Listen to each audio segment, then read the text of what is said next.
Pronto. Haribo. Então, muito obrigada a vocês por estarem aqui. A gente vai então, começar o nosso estudo do Bhagavad Gita de hoje. Como sempre, a gente primeiro se conecta com essa tradição, compreendendo que é uma tradição viva, que é uma tradição que vem dos nossos mestres espirituais, que a gente está perante um texto que ele foi escrito 5.000 anos atrás, que ele foi falado pela Suprema Personalidade de Deus 5.000 anos atrás, em um contexto completamente diferente, com pessoas com pensamentos completamente diferentes, e que essa mensagem foi codificada de tal forma que possa chegar até nós sem alterações, mas nós precisamos chegar a compreender esse conhecimento, e para isso nós precisamos de uma pessoa viva, de uma pessoa que consegue nos explicar de acordo com todo o conhecimento védico e também de acordo com a prática. Então, uma pessoa que está viva e que pratica esse conhecimento, que vive de acordo com esse conhecimento e que recebeu esse conhecimento a partir da cadeia de sucessão discipular.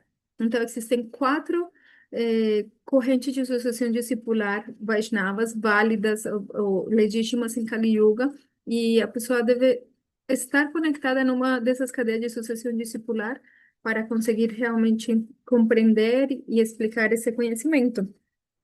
Então, por isso que nós sempre nos conectamos primeiro com os nossos mestres espirituais, e vamos lá. Aí a gente invoca essa presença através dos mantras, mas principalmente através da nossa mente, da nossa consciência. Então a gente, nesse momento, quem quiser fechar os olhos, quem quiser acompanhar os mantras, quem souber pode falar, quem não souber simplesmente escuta, mas principalmente se coloca nessa posição de orar, de realmente se conectar e pedir para que esses mestres espirituais possam iluminar nosso coração e a gente possa adquirir esse conhecimento não só de forma intelectual, mas de forma profunda.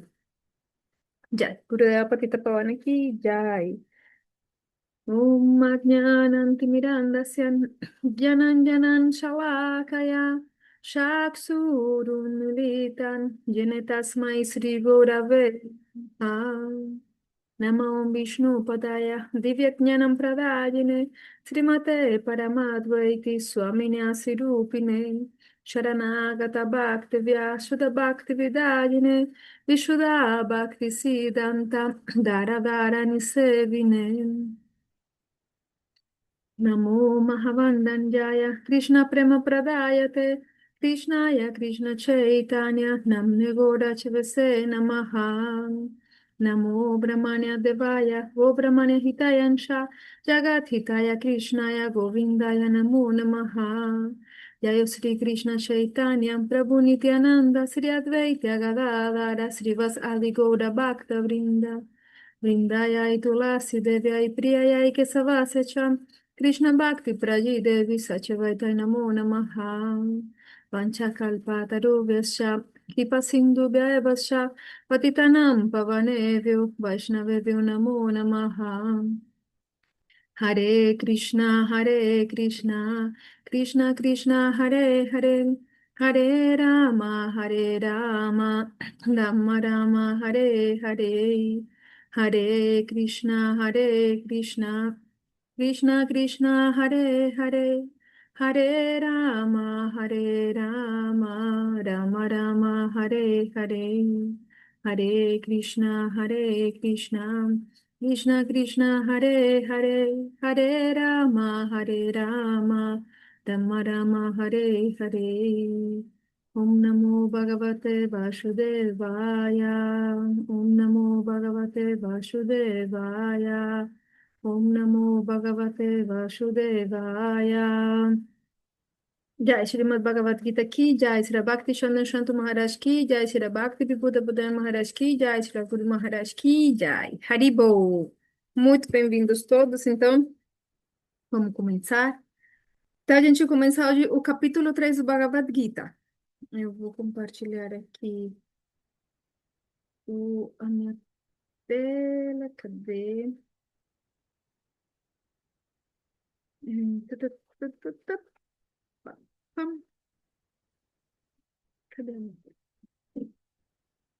Cadê? Pronto, achei. Compartilhar. Pronto, estão vendo a minha tela? Onde ninguém tem a câmera ligada, então. Ah, aí, Irma Bagalume está com a câmera ligada. Então aí, eu sempre vejo quem me dá um sinal de que está vendo a tela. Tudo bem? Haribo, que bom. Olha, chegou também a Glaucia, que não chegou, a Nandine. Ótimo. Bom, dá para ver a tela, então? Sim? Tá. Dá. Beleza. Ótimo. Então, vamos lá. Então, é, apresentar. Então, a gente estava vendo, finalizamos o capítulo 2 e hoje a gente vai começar o capítulo 3 do Bhagavad Gita.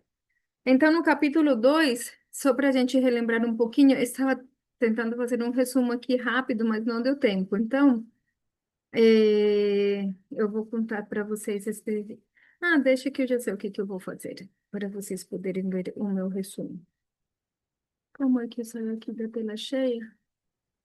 Ai, gente, que difícil que é. Só um minutinho. Eu vou só fazer uma luzinha aqui bem rápido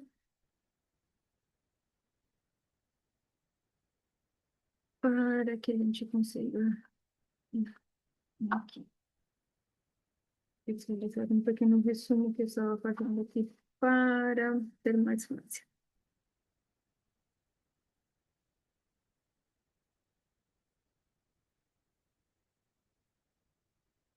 Bom, não sei se vai ser tão fácil, então eu vou compartilhar mesmo assim, aí depois a gente vai vendo.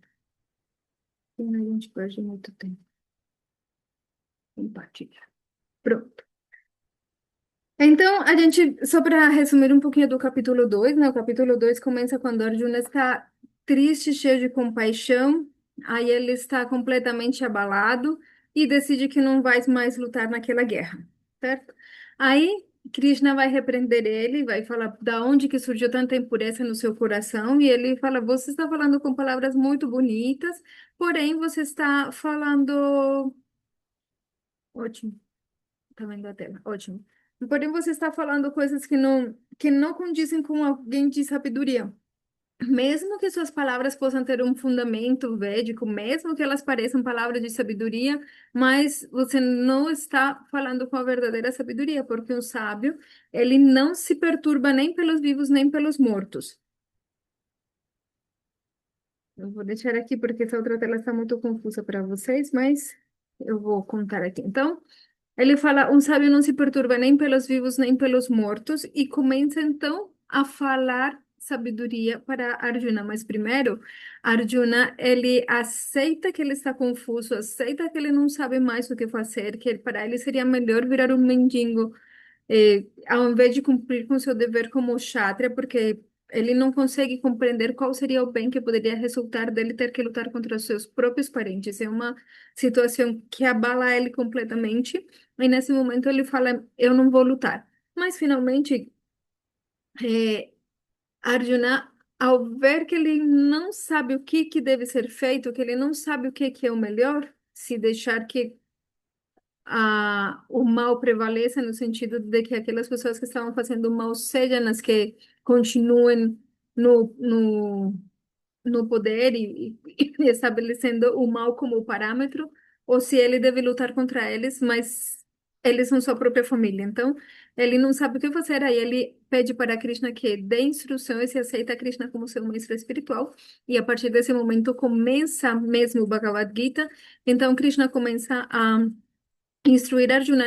Nesse capítulo 2 que a gente acabou de ver, ele vai ter um resumo de todos os temas que vão se tratar com muito mais detalhe ao longo do Bhagavad Gita. Então, Krishna começa com o ponto mais importante, fundamental de qualquer sabedoria espiritual, que é compreender a diferença entre corpo e alma. Então, Krishna começa a falar as características do corpo em comparação com as características da alma, explica como o corpo ele é perecível, ele é temporário, basicamente ele está morto se não for pela presença da alma. E ele explica que a alma, mesmo sendo atômica, no sentido de a gente não conseguir enxergar ela com os nossos olhos, mesmo assim ela é a que penetra o corpo, ela é a consciência. Ela é o ser, realmente é a alma e não o corpo. E o corpo, ele parece vivo pela presença da alma que está no corpo inteiro. E as características da alma são que ela é eterna, ela não nasce, ela não morre. Quando o corpo morre, ela não morre. A alma, ela é imperecível, ela não pode ser tocada por nenhum tipo de condição material. Ela não pode ser tocada pela água, pelo fogo, pelo vento. Nada material pode afetar a alma. Então, Krishna explica bem detalhadamente essas diferenças entre corpo e alma, né?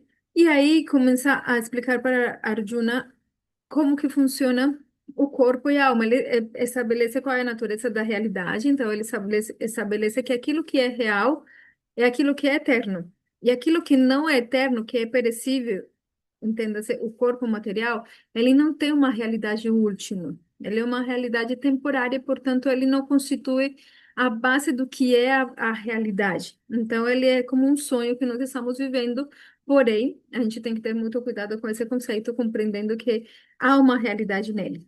Ele é real, mas ele é temporário, portanto, não é a realidade completa. É como um sonho, que ele é muito real, mas ele é temporário. Depois eu acordo e eu vivo, essa é a realidade. Da mesma forma, há uma realidade, mas nesse momento nós estamos vivendo a realidade do sonho, por assim dizer, né? Então, Krishna começa a falar para Arjuna acerca de toda a sabedoria, né? Ele começa a falar eh, acerca de como a alma é tão assombrosa e como Arjuna deve lutar simplesmente porque esse é o seu dever. Ele tem que cumprir com o seu dever sem se apegar nem ao sucesso, nem ao fracasso e sem almejar os resultados. Então aí Krishna começa a explicar a arte de trabalhar sem ficar preso ao resultado, porque se sobreentende que Arjuna compreende bem o que que significa karma. Então, ele sabe que karma, ou ação, ela vai prender a pessoa ao resultado. Então, todas as ações que nós fazemos neste mundo, almejando o resultado, nos deixam presos deste mundo. A gente vai ter que voltar novamente, e nascer mais uma vez, seja para desfrutar dos bons resultados que a gente teve, ou seja, para sofrer as atividades pecaminosas que nós realizamos em vidas passadas. Então, Krishna fala para Arjuna que a forma de você atuar sem ser preso pelo karma é não desejar o resultado, simplesmente atuar porque é o seu dever. Então, Krishna explicou, depois de ter explicado Sankhya Yoga, que seria a filosofia analítica da diferença entre o corpo e a alma. Aí ele explica Karma Yoga, ou mais especificamente Niskama Karma Yoga, e finalmente explica Buddha Yoga ou Bhakti Yoga. Então ele fala as características de Bhakti Yoga, como aquela pessoa que compreende qual é o verdadeiro significado dos Vedas, a quem que deve se conhecer através dos Vedas, então ele não fica confuso pelas promessas que os Vedas trazem, como alcançar os planetas celestiais, ou ter prosperidade, caso você faça boas ações, etc. Sino que aquela pessoa que pratica Bhakti Yoga vai muito mais profundo porque ele consegue entender que há uma meta última da vida e que não tem a ver com as recompensas materiais da vida. E a pessoa que trilha esse caminho, ele não perde nunca nada, a diferença das pessoas que trilham no caminho das boas ações, do Karma Yoga, que em últimas ou não do Karma Yoga, sino mais do Karma Kanda, que seriam as atividades meramente fruitivas. Você faz uma coisa boa para poder alcançar um bom resultado, que você possa desfrutar desse resultado. E então, eh, esse tipo de atividade deixa a pessoa presa. E se você não fizer muito bem todas as atividades dentro desse caminho, você perde o que tinha para obter. Enquanto que no caminho do Bhakti Yoga você não perde. Tudo que você fez vai se acumular vida após vida. Então, Krishna especifica as características do serviço devocional, né, o Bhakti Yoga, e como ele é o caminho para conseguir se libertar das ataduras da ação no mundo material. Então, aí Arjuna vai fazer a primeira das 16 perguntas que ele faz no Bhagavad Gita. Arjuna faz a primeira pergunta neste segundo capítulo, que é acerca de quais são as características dessa pessoa que está situada no Bhakti Yoga, que tem a mente estável, que tem a inteligência estável, o verdadeiro transcendentalista. E Arjuna e Krishna, então, responde essas perguntas a- nos últimos. Acho que quase que os últimos, mais de 10, mas nos últimos 10 versos, não mais. Bom, a parte final do segundo capítulo é Krishna respondendo essa pergunta de Arjuna, certo? Então ele fala como essa pessoa que está fixada em Bhakti Yoga, ele não se deixa mais perturbar pelas misérias do mundo, mesmo que existam misérias, mesmo que exista, que ele ainda possa, inclusive, ter algum desejo, esses desejos não perturbam ele mais. Então, ele é comparado com o oceano, que mesmo que recebe muitos rios, ele nunca nem aumenta nem diminui. Então, o transcendentalista também, mesmo que ele receba, ele tenha desejos, ele já não corre mais atrás desses desejos, esses desejos não conseguem mais perturbar a sua mente, e Krishna enfatiza o ponto do controle dos sentidos. Então ele fala como uma pessoa que está nesse nível de transcendência, ele controla os seus sentidos. E ele retrai os seus sentidos como a tartaruga, né?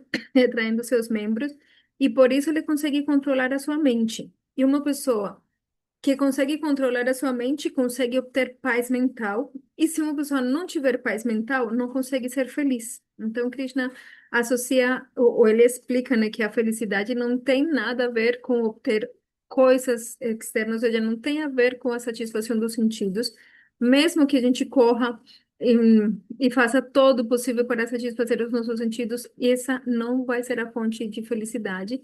A felicidade, ela se obtém quando a paz mental existe quando a minha mente não está agitada. Então, é algo mais interno. E a mente, por ela estar vinculada aos sentidos, ela somente vai estar em paz quando os sentidos estejam controlados. Então, finalmente, Krishna explica como que acontece o enredamento de uma pessoa que se enreda no mundo material devido ao apego aos objetos dos sentidos. Então, ele dá aquela escadinha, né? Que ele vai explicando uma pessoa primeiro ou fica fixa ou observa ou contempla os objetos desfrutáveis do mundo. Aí ela gera um apego, ela quer esses objetos, começa a desejar intensamente aquilo. Aí desse apego vai surgir esse desejo intenso e daí vai surgir a ira, porque os desejos nunca podem ser completamente satisfeitos. Quando eles são satisfeitos, vai surgir mais um desejo e cada vez mais desejo, tipo, a gente consegue viver bem com pouco. E aí depois começa a ter mais dinheiro e nunca é suficiente. Chega mais dinheiro e nunca é suficiente, né? É um exemplo. Então a gente está bem com uma coisa, mas quando satisfaz esse desejo, já tem outro, e já tem outro. Então, satisfazer os desejos nunca é o caminho para alcançar a felicidade. Pelo contrário, como os desejos frequentemente são frustrados, surge a ira. E da ira, a gente fica completamente confuso, fica em ilusão total, perde a memória, no sentido de que não lembra mais o que as escrituras falam acerca do que é certo, do que é errado, perde a inteligência, sua inteligência só fica em função de conseguir aquele objetivo. Então, ele não consegue mais ver as coisas com perspectiva, compreender qual é o sentido da vida, porque agora sua inteligência está somente focada em conseguir aquele objetivo que ele tem meramente material. E uma vez que se perde a inteligência, a pessoa se enreda novamente nas loucuras do mundo material. Então, Krishna descreve muito bem como que funciona essa escadinha, né? E enfatiza que a pessoa autocontrolada, ela não está interessada nas mesmas coisas que uma pessoa que não controla seus sentidos. Então, essa é uma diferença. Ele fala que quando é dia para o sábio, é noite para aquele que não é para o descontrolado, para aquele que não controla seus sentidos, no sentido de que ele não tem o mesmo interesse. Então, enquanto todo mundo está de olho em satisfazer isso ou aquilo, ou em fazer isso ou aquilo, o transcendentalista, ele está procurando outras coisas. Ele não está com o olho naquilo que todo mundo está interessado. E finaliza falando que esse caminho do Bhakti Yoga é o caminho divino e que esse caminho é o caminho que pode conduzir à liberação, certo? Então, aí finalizamos o capítulo 2 e então começamos o capítulo 3 chamado Bhakti Yoga. A gente demorou um tempão para a gente conseguir finalizar esse capítulo 2 e agora eu resumi em quantos minutos? Deixa eu ver. Levou pelo menos uns 10 minutos, 15 minutos para resumir. Então, certo? Até aí tudo certo? Beleza. Lembrem que se alguém tiver alguma pergunta, é só falar, ou escrever no chat, ou levantar a mãozinha. Eu continuo com um pouquinho de tosse. Então, tudo certo até aí. Hoje a gente começa o capítulo 3 chamado Karma Yoga. Então, tem dois capítulos, ainda dois capítulos em que Krishna vai falar sobre o tema da ação, que é muito importante. Então, não sei se vocês chegaram a escutar, eu mandei um áudio que fiz com inteligência artificial, eu achei muito legal. Alguém chegou a ouvir? Eu mandei lá no grupo. Sim, eu vi. Escutou? Sim? Aham, foi legal. Legal, né? Aham. Ai, os dois aí. É, Então, hoje era bem legal. Inteligência artificial é muito da hora, vou fazer o quê, né? É muito legal. Aí faz um resumo bem da hora. Eu espero que, bom, quem não escutou, escuta, porque é bem interessante como ele resume esse capítulo do Karma Yoga. Então, Karma Yoga, começamos com o verso número 1. Então, o Karma Yoga vai falar acerca da ação. Então, karma é uma palavra sânscrita que se traduz como ação ou trabalho, no sentido de atividade, de que é a atividade que eu realizo. Então, muitas vezes a gente traduz ou entende a palavra karma como se fosse, não sei, um castigo ou um destino que eu tenho e que eu estou, é como um fardo que eu carrego ou alguma coisa assim. Mas isso, isso na verdade é uma tradução errada, uma compreensão errada até certo ponto, né? Tem relação apenas no sentido de que karma é a atividade que eu realizo. E essa atividade, ela me deixa preso no mundo material, porque toda atividade tem um resultado. Então, eu tenho que receber esse resultado. Se eu faço coisas boas, eu vou ter que nascer de novo para receber o resultado das atividades boas que eu fiz. E tudo aquilo que eu fiz de ruim, que causou sofrimento para outras pessoas, etc, etc, eu vou ter que nascer de novo para padecer também em carne própria, por assim dizer, né? O resultado dessas atividades. Então, o karma é ação, mas toda ação vai nos deixar presos do mundo material. Então aí a gente entra num dilema, porque como que eu faço então para me libertar do mundo material? Então esse é a primeira pergunta que a Arjuna vai fazer agora neste instante no começo desse terceiro capítulo. Então, o capítulo 3 do Bhagavad Gita começa com a pergunta de Arjuna que diz: Arjuna disse: "Ó Krishna, ó Janardana, ó Keshava, por que me impele a participar nesta guerra horrível se considera que a inteligência é melhor que o trabalho lucrativo?" Então, basicamente, a Arjuna está perguntando, mas se é muito melhor não se abster simplesmente de realizar qualquer forma como eu vou me elevar realmente, eu vou me elevar por me abster de atuar, de agir neste mundo, porque tudo que eu fizer vai me deixar preso neste mundo. Então, é melhor renunciar à ação e simplesmente não fazer nada, porque qualquer coisa que eu fizer eu vou ficar preso. Tudo que eu fizer de bom, eu vou ter que que viver o resultado, vou ter que nascer de novo, tudo que fizer de ruim, vou ter que padecer o sofrimento por isso, então é melhor eu não fazer nada. Basicamente, a Arjuna está perguntando para ele, tô confuso agora, né?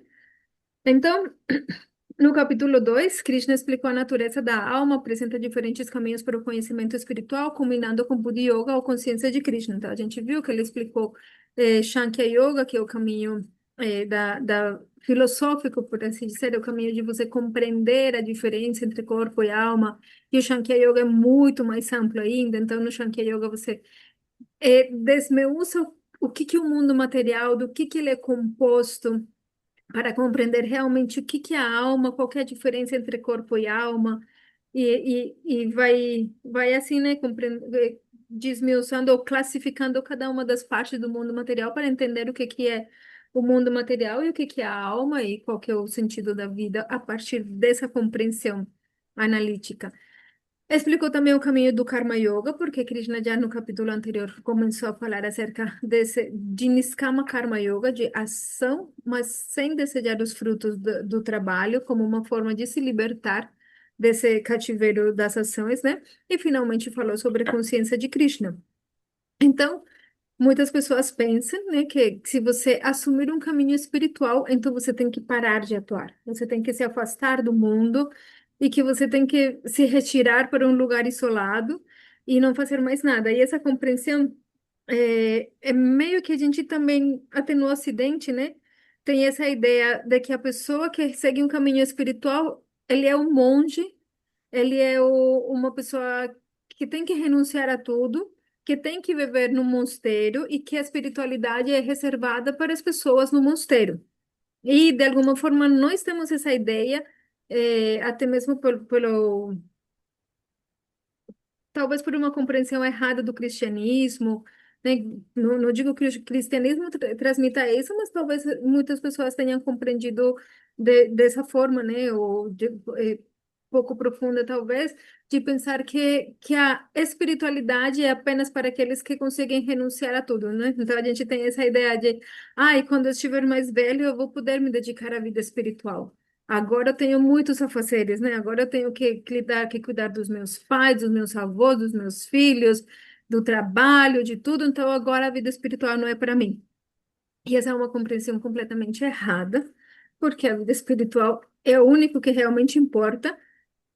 Mas essa compreensão surge do fato da gente pensar que para a gente conseguir ter vida espiritual nós precisamos largar tudo.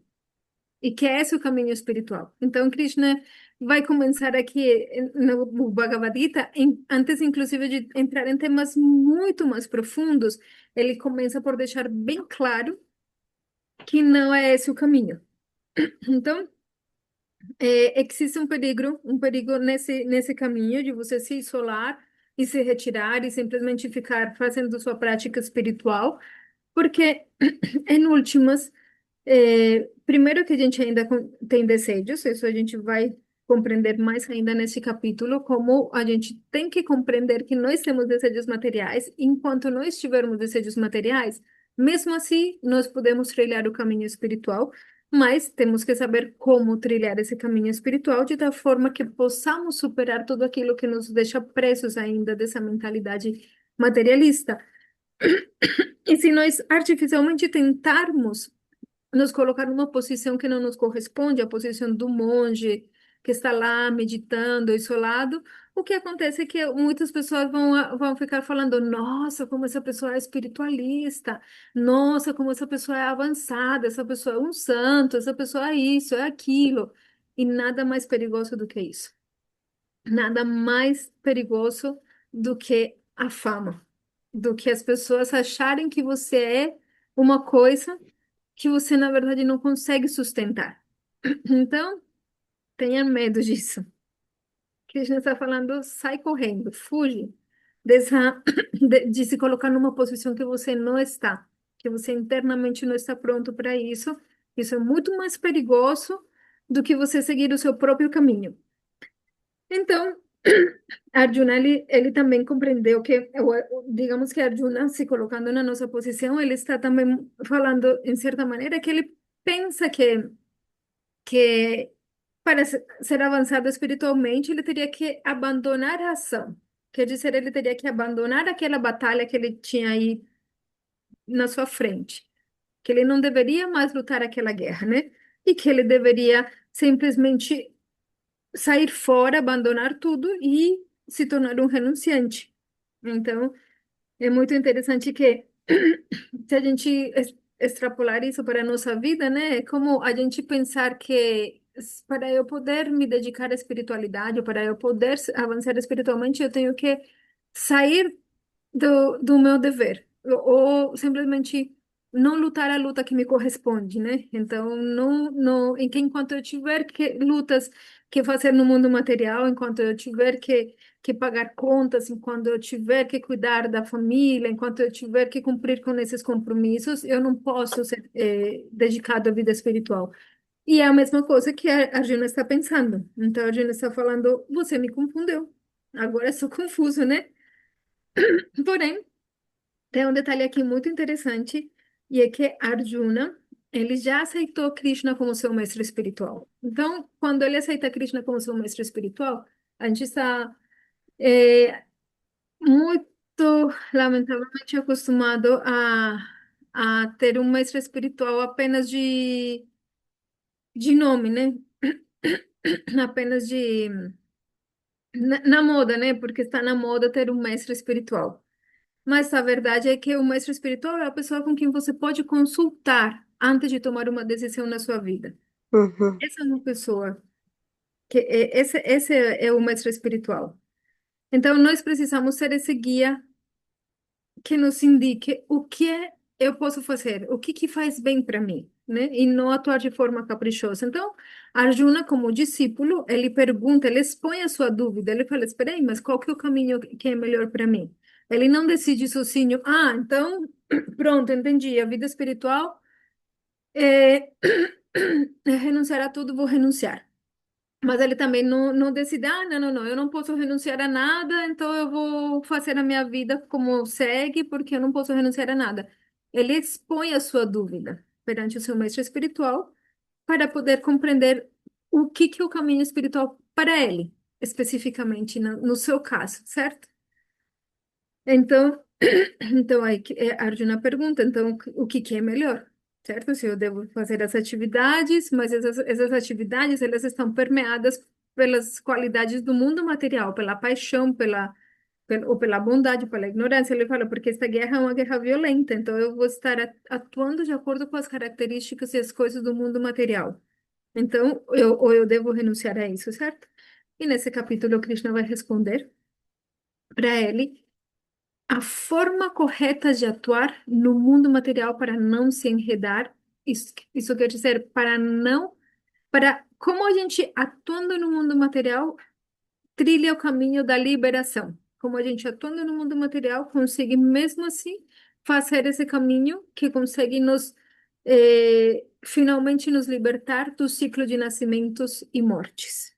Então, basicamente, como viver a vida espiritual no nosso dia a dia.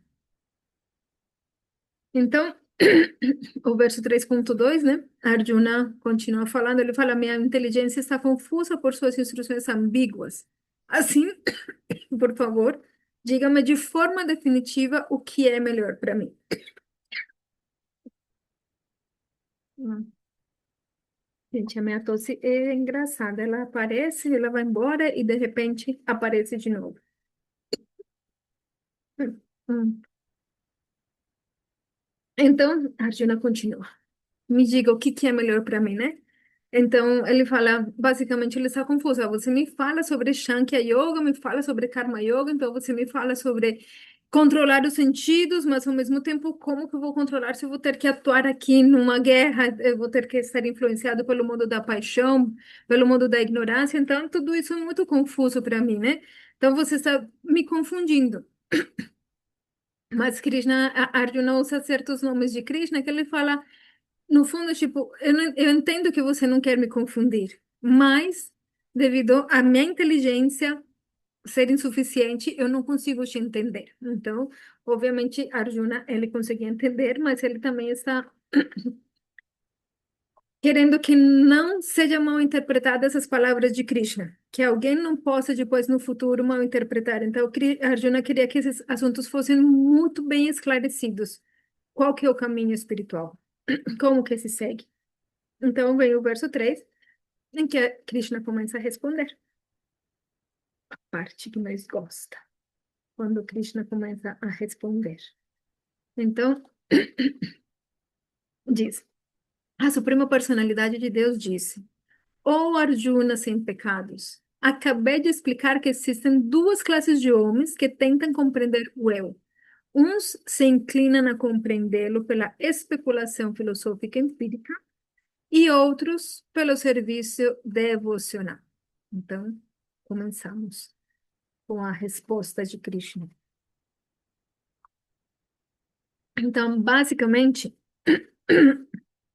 nesse verso, Krishna está falando: olha, você pensa que eu estou te falando de duas coisas diferentes, que são dois caminhos diferentes, que um é o caminho da renúncia, daquele monge que vai embora solitário, morar no mosteiro, morar na floresta, e que esse é um caminho, e que outro caminho é o caminho da ação, de atuar sem se apegar ao resultado. Você pensa que eu estou te falando de duas coisas diferentes, mas eu estou te falando da mesma coisa, é o mesmo caminho.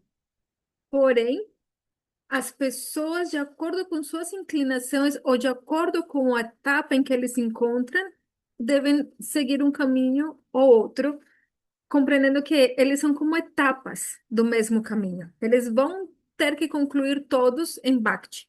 Então, tanto o caminho da ação sem apego ao resultado, ele tem que, como resultado desse caminho, vai ter que surgir conhecimento transcendental que vai naturalmente levar a renúncia, mas de uma forma natural, não de uma forma artificial, e que naturalmente esses dois caminhos têm que concluir no surgimento do amor puro por Deus, do amor livre de qualquer desejo material, livre de qualquer motivação que não seja a de simplesmente fazer Krishna feliz, ter essa relação de amor puro. Então, Krishna, ele fala, não me mal interprete. Você entendeu que eu estou falando de duas coisas diferentes, sendo que estou falando da mesma coisa. Então, agora a Krishna vai explicar. Então, fala assim: buscadores versados, dotados de compreensão espiritual, praticam o caminho do conhecimento, Jnana Yoga, enquanto que buscadores munidos de compreensão material praticam o caminho da ação abnegada, Niskama Karma Yoga, oferecendo suas ações ao Senhor Supremo. Na realidade, a escada para alcançar a devoção é apenas uma. Entretanto, de acordo com as convicções ou com a conduta dos praticantes, parece haver duas escadas. Então, basicamente, Krishna fala, você precisa entender que nem todo mundo está no mesmo nível. Então, e essa é uma coisa para que nós possamos olhar para nós mesmos. Qual é o nível em que eu estou e qual que é o passo que eu posso dar? Então, uma coisa importante é que ninguém deveria atuar seguindo as regras que não correspondem ao seu próprio nível, porque simplesmente não vai aguentar. Mas também ninguém deveria ficar parado, porque ninguém consegue ficar parado. Então você tem que ou estar avançando ou você vai estar voltando. Mas você tem que entender que tem que saber para onde você vai para conseguir dar mais um passo quando for o momento certo. Então então ele está falando, basicamente, existem pessoas que eles já tem o conhecimento, esse conhecimento já está nos seus corações, ele já consegue renunciar porque ele realmente não deseja mais nada do mundo material. Então, essa pessoa pode usar a renúncia como uma ferramenta para avançar no caminho espiritual. Mas aquela pessoa que ainda tem desejos materiais, ele precisa, através da ação, abnegada, quer dizer, através da ação, sem desejar o resultado da ação, cumprir com o dever, mas sem almejar o resultado, a partir dessa propensão, ele vai purificar seu coração. E quando esse coração estiver purificado, então ele vai conseguir alcançar o conhecimento e a renúncia de forma natural. Então, Aqueles que têm um coração puro são inclinados ao conhecimento e se fixam neste caminho, Sankhya Yoga. Assim, elas gradualmente ascendem ao caminho da devoção. Então, aquelas pessoas que já não têm desejos materiais, quando fala de coração puro, quer dizer que já não tem mais desejos materiais. Então, aí de repente, a gente pensa, "Ah, mas então eu tenho um coração impuro porque eu sou impura, porque tenho desejos materiais." É, quando a gente está falando de pureza de coração, a gente está falando disso, de qual é o desejo que eu tenho. Então, e é melhor a gente reconhecer qual é a nossa própria posição do que a gente fingir que é algo que nós não somos. Então, ter um coração impuro não quer dizer que eu vou para o inferno ou que eu sou do mal. Simplesmente que eu ainda não tenho a compreensão correta das coisas, porque eu ainda tenho uma identificação com o corpo material. Eu ainda, de uma forma ou de outra, eu ainda considero o corpo material como o ser, e por isso eu ainda desejo o desfrute do corpo material. Enquanto eu tiver essa compreensão, eu não posso fingir que eu sou um transcendentalista e que eu já sei que eu não sou este corpo. Porque uma coisa é a gente compreender de forma teórica, e isso é fundamental, isso é muito importante, a gente nunca pode abandonar essa compreensão, esse conhecimento, e outra forma é eu ter essa realização interna. Então, enquanto eu ainda não tenho essa realização interna, eu preciso ser muito sincero. Então, a sinceridade é o caminho. É como eu já falei para vocês, muitas vezes não adianta o que os outros pensem de mim, nada disso vai me levar para o céu. Se o outro pensa de mim que eu sou muito avançado, muito elevado, não importa. Não é um negócio de que então ele vai ligar para Deus e vai falar: olha, pode confiar. Pode confiar que esse cara aí é o cara. Tá nota 10, né? É tipo, Deus não precisa de referências, né? A suprema personalidade de Deus, ele não precisa de referências porque ele conhece o nosso coração perfeitamente. E como a gente pensa erroneamente que o mundo espiritual é um lugar onde eu posso chegar, basicamente eu subindo uma escada e eu vou chegar lá, então, então a gente pensa que vai poder enganar alguém no caminho, né?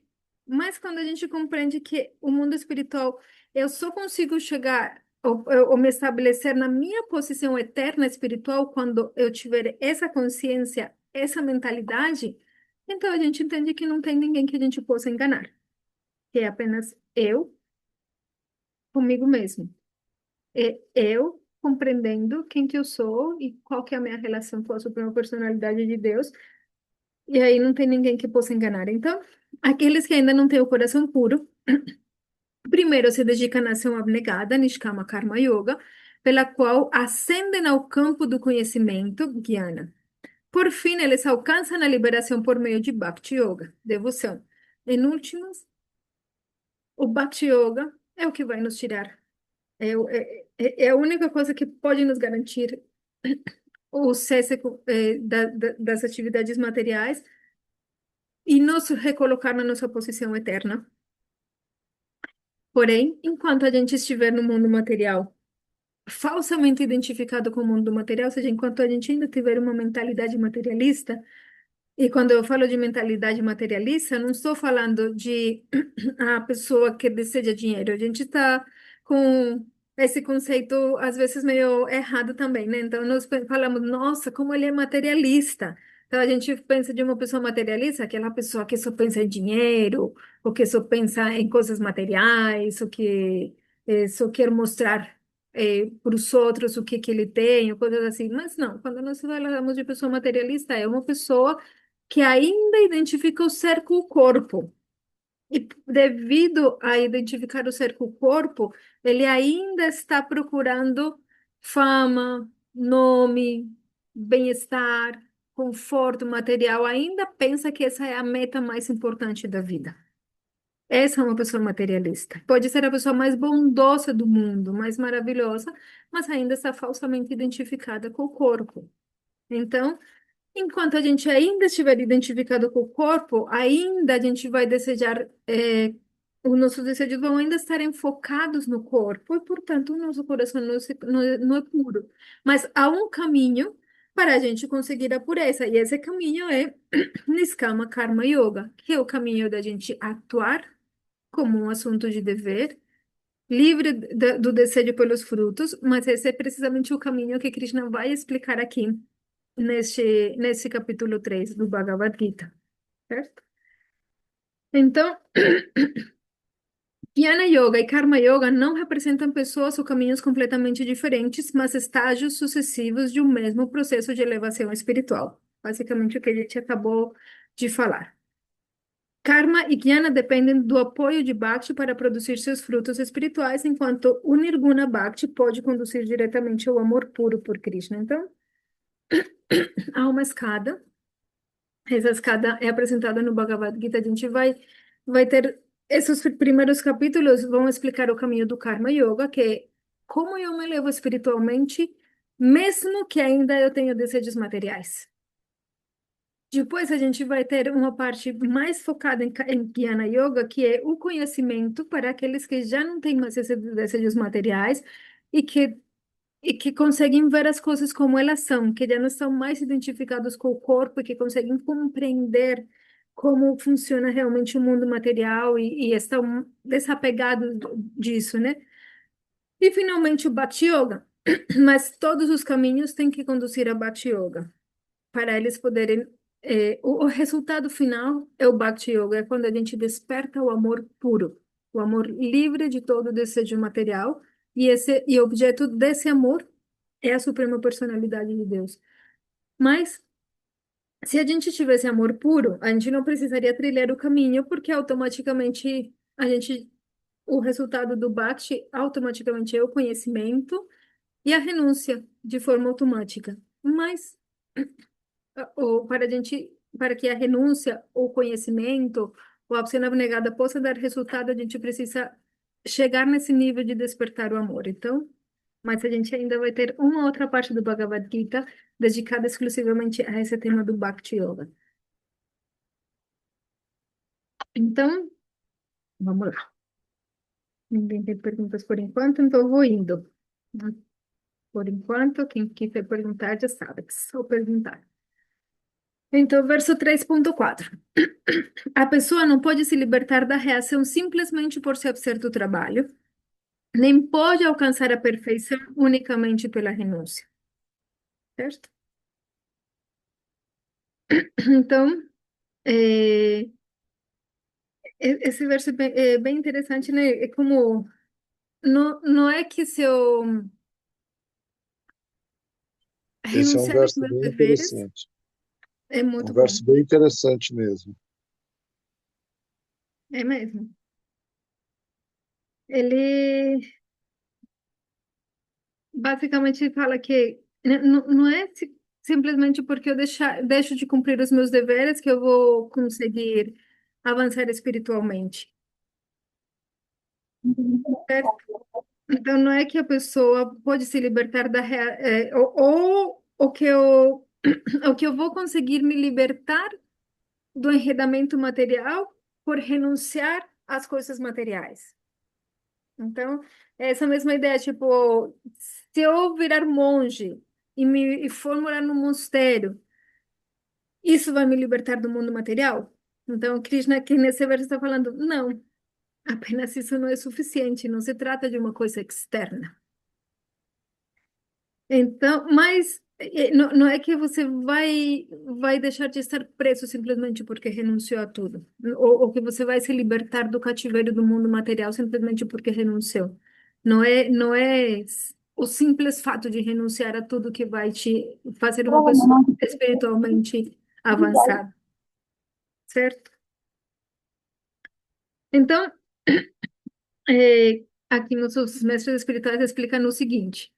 A ordem de vida renunciada pode ser aceita quando alguém já se purificou através da execução dos deveres prescritos, estabelecidos com o propósito de purificar os corações dos materialistas.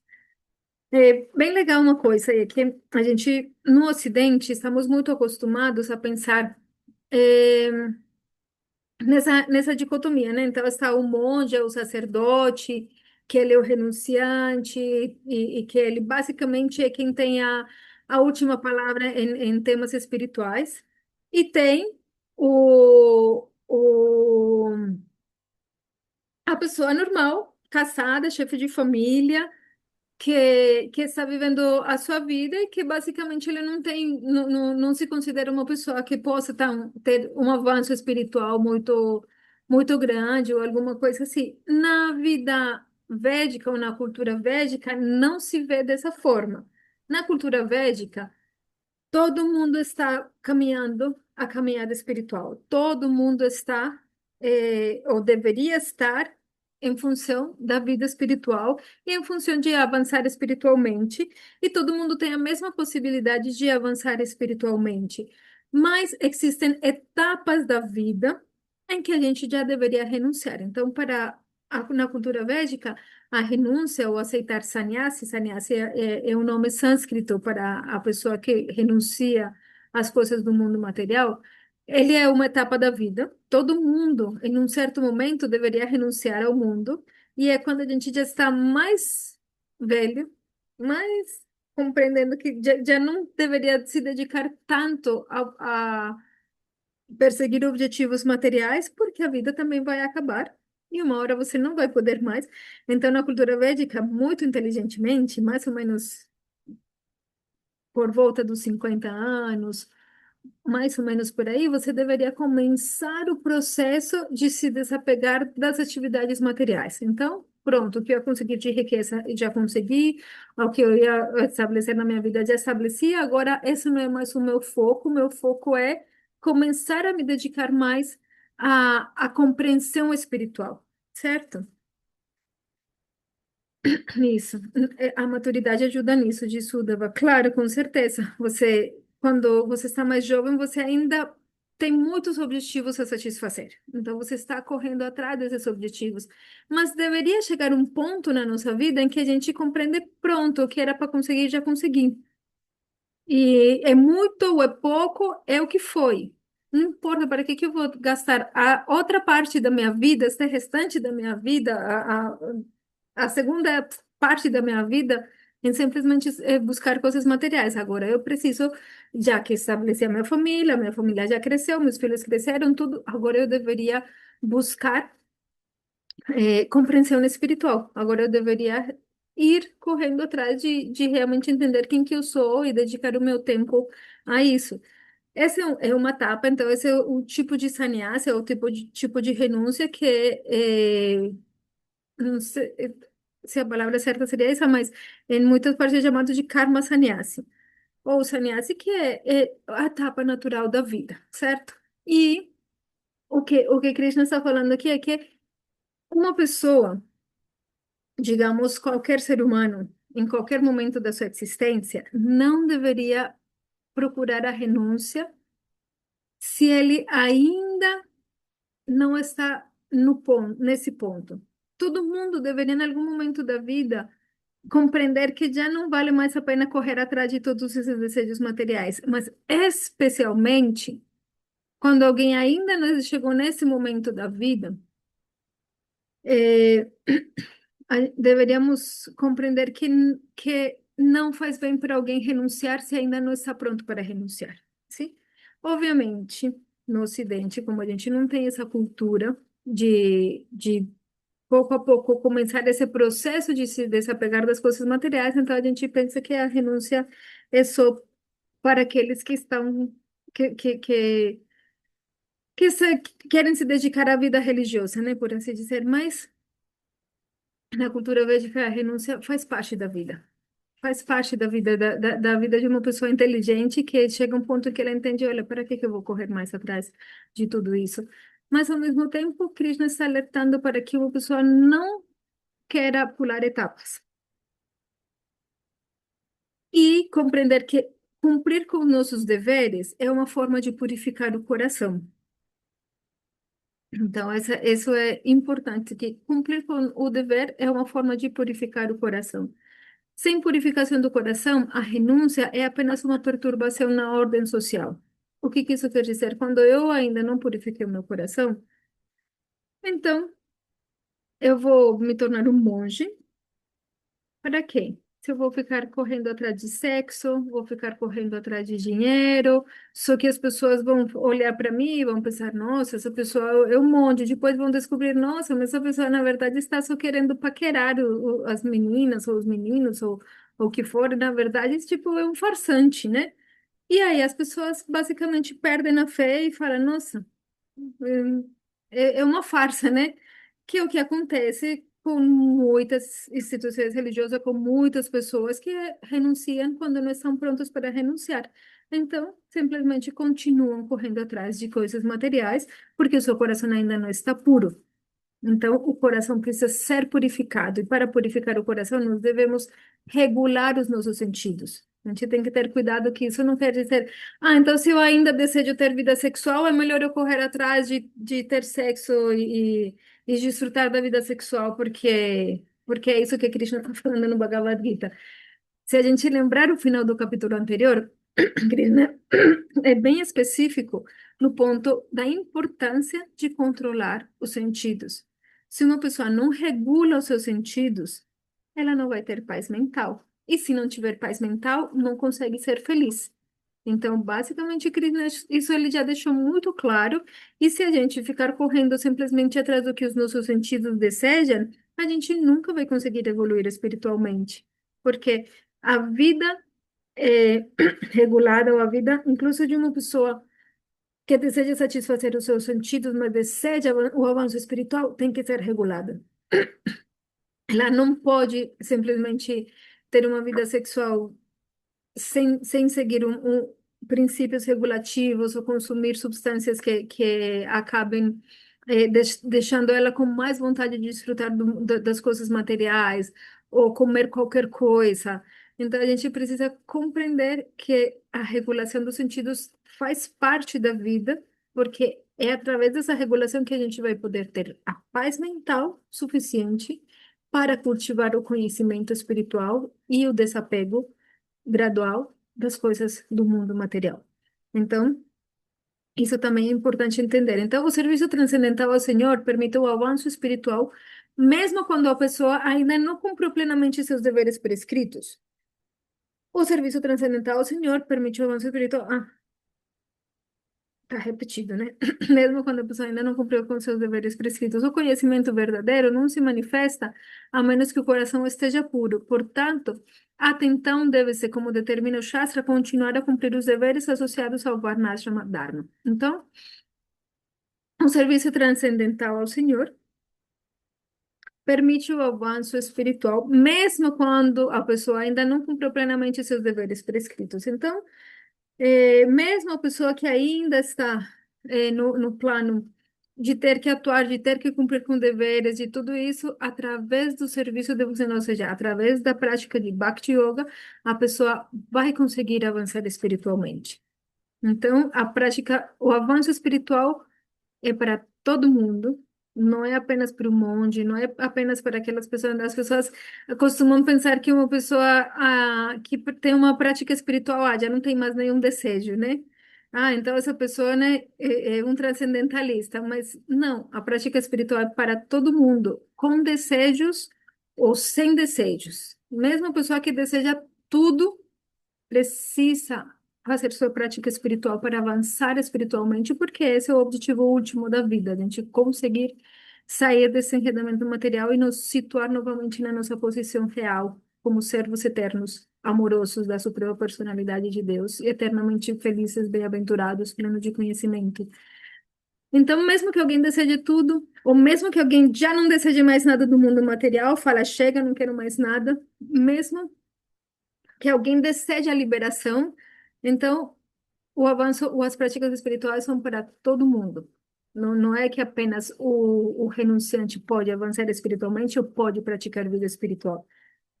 Mas quando a pessoa segue a prática espiritual, mesmo que ela tenha desejos, ela vai aprender a regular esses desejos, a regular a satisfação dos sentidos, como satisfazer os sentidos de tal forma que as atividades dos sentidos não impeçam ela de avançar espiritualmente. Então, essa aqui é a chave. Como que eu posso usar os meus sentidos, atuar no mundo e satisfazer os meus sentidos, os meus desejos, sem que isso seja um empecilho para o meu avanço espiritual? Essa que é a pergunta. Como que eu satisfaço os meus sentidos sem que isso me impeça ou me atrapalhe ou me estagne na minha caminhada espiritual? Então, esse que é o ponto que Krishna vai explicar aqui. Então, se diz que uma pessoa que consiga finalmente purificar seu coração, aí essa pessoa vai obter o conhecimento. Então, essa pessoa já não vai ter apenas a teoria de eu sou uma alma espiritual diferente do corpo, eu não sou o corpo, sino que essa pessoa vai compreender realmente, vai ter esse conhecimento com uma certeza no seu coração de eu não sou o corpo. Por enquanto, nós ainda, mesmo compreendendo teoricamente, ainda nos identificamos com o corpo. Por isso que nós ainda não estamos puros. E o que o Shastra ou as escrituras determinam para nós é que nós devemos continuar a nossa vida cumprindo com os nossos deveres e participando da sociedade de acordo com a nossa posição. Então, Varnashram Dharma se refere à instituição social e espiritual. Então, a como que eu vivo na sociedade, cumprindo com os meus deveres, mas de que forma para que isso não me enrede mais no mundo material, certo? Então, verso Então, 3.5. Alguém acho que falou? essa é a parte mais, acho que mais de batalha. Como Uhum, conseguir conciliar isso, né? Como você falou, é a grande pergunta. Eu falo isso porque eu me pergunto isso todas as vezes em que eu estou em situações onde o mundo material é muito forte, assim. Como andar nele e conciliar essa parte espiritual? Isso é algo que realmente eu fico avaliando muito. uhum. E Krishna vai responder essa pergunta. Porque o próprio Arjuna, ele estava pensando, é que para avançar espiritualmente eu tenho que renunciar. Mas Krishna está me pedindo para eu continuar participando do mundo material, e não só isso, sino numa guerra. É tipo, eu vou ter que participar de uma forma horrenda, né? Então Arjuna ficou confuso justamente por isso, mas e então, se o mais importante, se é muito melhor avançar espiritualmente, se é muito melhor a renúncia ao mundo material, se isso é o que vai me levar, então como que você quer que eu lide com isso? Saiba que essa é a meta, mas que ao mesmo tempo tenha que lidar com participar do mundo material e de uma forma tão drástica, né? Tipo, eu tenho que lutar neste mundo e Arjuna estava perante uma guerra. Ele ia ter que matar todo mundo lá. Então, a Arjuna ficou exatamente com essa confusão. Por isso que esse capítulo 3 é tão importante para nós, porque é como a gente lida com as duas coisas. E por isso que começa a Krishna falando, é que você que interpretou que eram duas coisas diferentes. Então, essa é a primeira resposta de Krishna nesse capítulo para Arjuna. É, você que falou, pensou que eu estou falando de duas coisas diferentes, mas eu estou falando de dois tipos de pessoas, ou de duas pessoas com inclinações diferentes que trilham esse caminho. Então, qual é a minha inclinação? Compreender qual que é a minha posição agora é o que vai me ajudar a avançar. Tipo, eu sempre falo do exemplo, se eu quero ir para o Japão, né? Se eu quero ir para o Japão, é muito melhor eu compreender que o Japão não está aqui a 3 quilômetros. Porque se eu pensar que o Japão está a 3 quilômetros, eu penso, eu já estou muito perto. Então, eu posso sair amanhã, depois de amanhã, eu penso, eu quero chegar no Japão para dia 20 de julho, estou muito perto. Então, eu posso sair no mesmo dia 20 de julho de manhã, porque 3 quilômetros eu percorro muito rápido. E a surpresa que essa pessoa vai se levar é que quando chegou o dia 20 de julho, saiu de manhã e descobriu que 3 quilômetros não era nada, que o Japão estava era a 7.000 quilômetros de distância, não sei quantos quilômetros de distância, a 14.000 quilômetros de distância, sei lá quanto, né? Então, se você quer realmente chegar no Japão, o melhor é que você compreenda qual a distância que você está, que você saiba, olha, o Japão fica a 14.000 quilômetros de distância daqui. Então, não é tão simples assim. Mas saiba qual é a direção para onde você tem que caminhar. Olha, então eu tenho que caminhar para lá. Porque não adianta simplesmente eu saber a minha posição e não fazer nada. Se eu souber a minha posição e eu achar, mas está tudo bem, eu estou aqui nessa posição, um dia nós chegar lá, você não vai chegar a lugar nenhum, porque você tem que dar o primeiro passo e o segundo, e o terceiro, e aí sim um dia nós chega lá. Mas sem caminhar, a gente não consegue chegar a lugar nenhum. Então, por isso que esse capítulo é tão importante, porque ele está falando para pessoas como nós, que ainda temos muitos desejos materiais, que ainda estamos identificados com o corpo, como nós podemos caminhar, como nós podemos dar esse passo. E o primeiro que Cristo está falando é: você tem que entender a sua posição, onde você está. Não pense que você já não tem mais desejos materiais, não pense que você já renunciou ao mundo. Identifique esses desejos, compreenda qual é a sua posição e regule. Compreenda que o caminho de regular os sentidos é o caminho que vai te levar ao avanço. Você não consegue avançar se você simplesmente quiser satisfazer todo o seu sentido, os seus desejos. Se toda vez que passar uma mulher bonita na sua frente, você quiser correr atrás, se toda vez que passar um bolo delicioso na sua frente, você quiser comer, se toda vez que simplesmente os seus desejos falarem o que eu quero é isso, você correr atrás, você nunca vai conseguir chegar no Japão. Você nunca vai conseguir se concentrar na meta da vida. Então, por isso que Krishna vai falar, o caminho da vida regulada é o melhor caminho, é um caminho mais seguro do que você achar que você já é um transcendentalista ou e pensar que já está perto demais, né? Se for bolo da Ambrita é difícil. Eu espero que você tenha comido o bolo hoje, que ainda tem um pouquinho do bolo de laranja, hein? Então, a Nandini tem uma pergunta. Que devemos servir? Isso eu já tenho certeza, mas me questiono se eu devo servir sendo uma pessoa boa no mundo, com um trabalho comum e dedicando sempre a Deus, e sempre pensar no Supremo, ou se devo servir exclusivamente no serviço devocional? Muito boa pergunta. O Dava não comeu bolo, vai ter que voltar para comer bolo, hein? Antes do bolo acabar. Então, o seu acabou ontem, nossa, durou, durou bastante. Ai, ai. Ah, Nadine, muito boa essa pergunta. Então, vamos lá. É, eu- a pergunta é se eu devo servir sendo uma pessoa boa no mundo, com um trabalho comum e dedicando sempre a Deus e sempre pensar no Supremo, ou se devo servir exclusivamente no serviço devocional. A gente precisa seguir as orientações do mestre espiritual. É por isso que a gente precisa de um mestre espiritual. É por isso que Arjuna pergunta para Krishna: o que que eu devo fazer? Ele não tirou a sua própria conclusão de falar, ah, pronto, eu, eu já entendi, é melhor renunciar, tchau, obrigado, valeu por me explicar, tchau, tchau.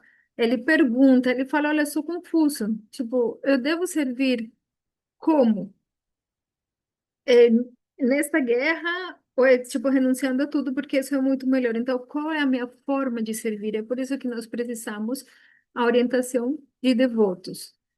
Devotos que são mais avançados do que nós, pelo menos um pouco mais avançados do que nós, que tenham uma perspectiva devocional, tenham uma perspectiva mais ampla para que nos ajudem a entender qual é a melhor forma em que eu posso servir.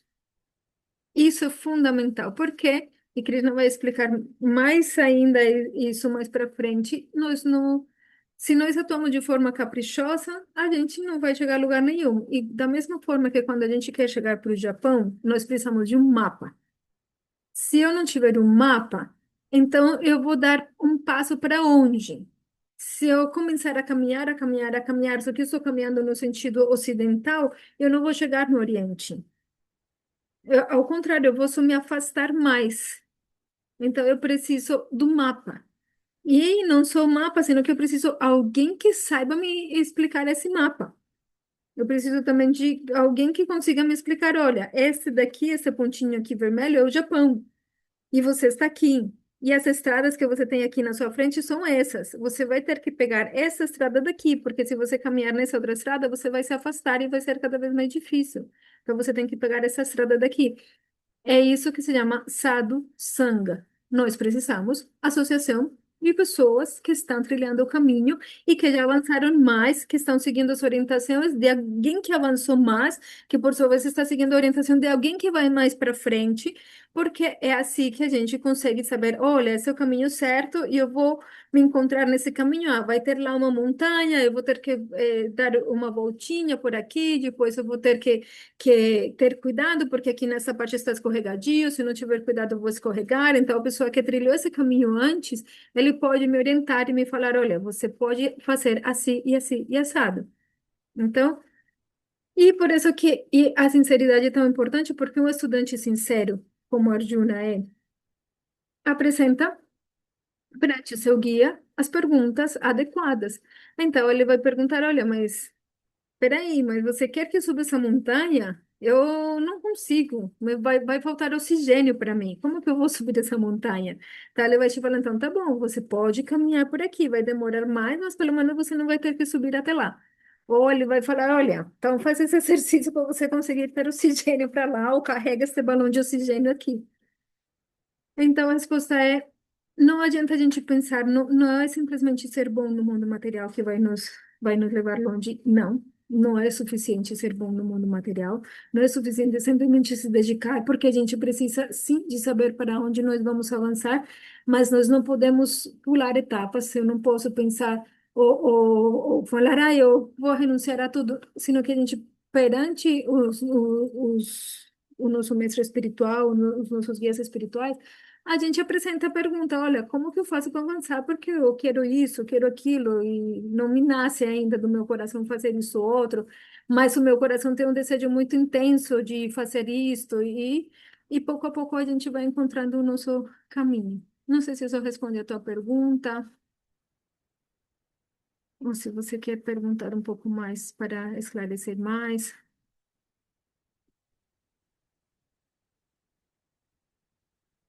Mas o ponto é isso, não é apenas ser uma boa pessoa no mundo, a gente precisa de compreender qual é o caminho para onde eu quero chegar.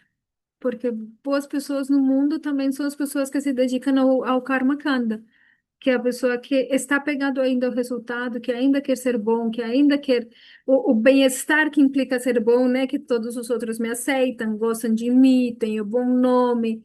Então, a verdade é que precisa de um pouco mais do que isso. Para avançar espiritualmente, se trata de algo mais, mais profundo ainda. Mas para compreender qual é o passo que eu posso dar desde a minha posição, eu preciso de orientação. E por isso que a gente precisa da companhia de pessoas que já trilharam nesse caminho. Responde sim, de aí praticando firmemente, de agora até será a hora da renúncia e fortalecer-me no Bhakti. Seria isso? O Bhakti por si só, por isso que no verso anterior teve uma explicação dos nossos mestres espirituais que fala, o Bhakti por si só já vai te colocar na posição certa. Então, não é, o Bhakti não precisa de renúncia. Ou não precisa, tipo, a gente vai caminhando essa escadinha porque nós estamos nesse nível. Mas uma hora que a gente tem Bhakti, a gente pode ir, é como se a gente pegasse o elevador. Então, a gente pode ir direto, sem precisar nem sequer passar pela etapa de renúncia. Então, a renúncia também é algo que tem a ver com algo, com essa relação que nós temos com os objetos dos sentidos. Então, por isso que Krishna vai ainda detalhar mais isso. Mas o importante é nós precisamos de orientação. Nós precisamos de um mestre espiritual que nos diga como fazer. Mas o mestre espiritual só pode nos orientar se nós pedimos orientação. Se nós não pedimos orientação do mestre espiritual, vamos sempre atuar de acordo com o que a minha cabeça fala, com o que a minha cabeça diz. Minha cabeça, me refiro à mente, né?